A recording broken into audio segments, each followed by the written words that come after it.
ओम नमः शिवाय। श्री शिव महापुराण शतरुद्र संहिता 21वां अध्याय।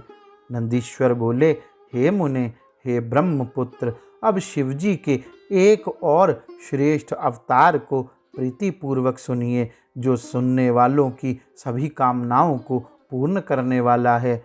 हे मुनि शार्दुल, एक बार परमेश्वर शिव एवं गिरिजा अपनी इच्छा से विहार करने के लिए तत्पर हुए। भैरव को द्वारपाल के रूप में स्थापित कर वे भीतर आ गए और अनेक सखियों से प्रेम पूर्वक सेवित हो मनुष्य के समान लीला करने लगे। हे मुने, इस प्रकार वहाँ बहुत काल तक विहार कर अनेक प्रकार की लीला करने वाले तथा स्वतंत्र वे दोनों ही परमेश्वर परम प्रसन्न हुए।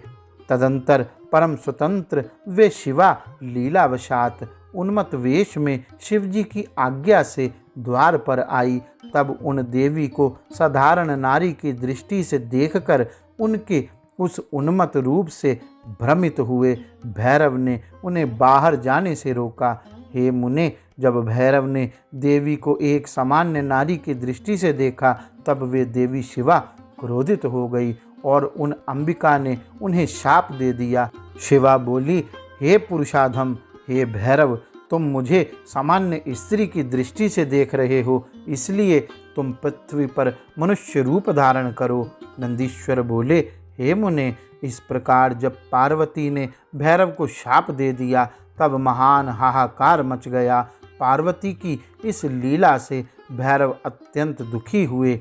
हे मुनीश्वर, इसके बाद अनेक विध अनन्य विनय में प्रवीण श्री शिवजी ने शीघ्रता से वहां आकर भैरव को आश्वस्त किया। हे मुने, तब उस शाप से एवं शिवजी की इच्छा से वे भैरव पृथ्वी पर मनुष्य योनि में वेताल नाम से उत्पन्न हुए।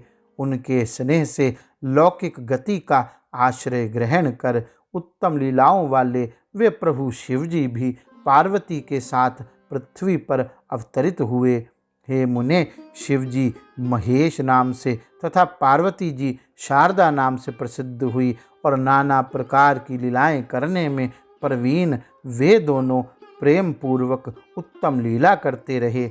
हे तात, इस प्रकार मैंने शिवजी के उत्तम चरित्र का वर्णन आपसे किया, जो धन, यश, आयु तथा सभी कामनाओं का फल प्रदान करने वाला है। जो मनुष्य सावधान चित्त होकर भक्ति पूर्वक इसे सुनता है अथवा सुनाता है, वह इस लोक में संपूर्ण भोगों को भोग कर अंत में मुक्ति को प्राप्त कर लेता है। इस प्रकार श्री शिव महापुराण के अंतर्गत तृतीय शतरुद्र संहिता में महेशावतार वर्णन नामक 21वां अध्याय पूर्ण हुआ। गौरी शंकर भगवान की जय। ओम नमः शिवाय।